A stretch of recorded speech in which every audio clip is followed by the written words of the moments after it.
حضرت ابو ہریرہ رضی اللہ عنہ بیان فرماتے ہیں کہ رسول اللہ صلی اللہ علیہ وسلم مسجد میں تشریف لائے۔ اس کے بعد ایک اور شخص آیا، اس نے نماز پڑھی، پھر نبی کریم صلی اللہ علیہ وسلم کو سلام کیا۔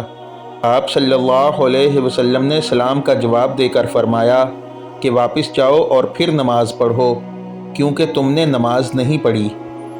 وہ شخص واپس گیا اور پہلے کی طرح نماز پڑھی اور پھر آ کر سلام کیا، لیکن آپ صلی اللہ علیہ وسلم نے اس مرتبہ بھی یہی فرمایا کہ واپس جاؤ اور دوبارہ نماز پڑھو، کیونکہ تم نے نماز نہیں پڑھی۔ آپ صلی اللہ علیہ وسلم نے اس طرح 3 مرتبہ کیا۔ آخر اس شخص نے کہا کہ اس ذات کی قسم جس نے آپ صلی اللہ علیہ وسلم کو حق کے ساتھ مبعوث کیا، میں اس کے علاوہ کوئی اچھا طریقہ نہیں جانتا، اس لیے آپ صلی اللہ علیہ وسلم مجھے نماز سکھا دیجیے۔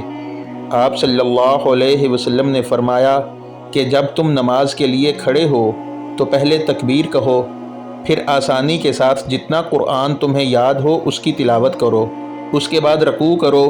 اچھی طرح سے رکوع ہو لے تو پھر سر اٹھا کر پوری طرح کھڑے ہو جاؤ، اس کے بعد پورے اطمینان کے ساتھ سجدہ کرو، پھر سر اٹھاؤ اور اچھی طرح بیٹھ جاؤ۔ اسی طرح اپنی تمام نماز کو پوری کرو۔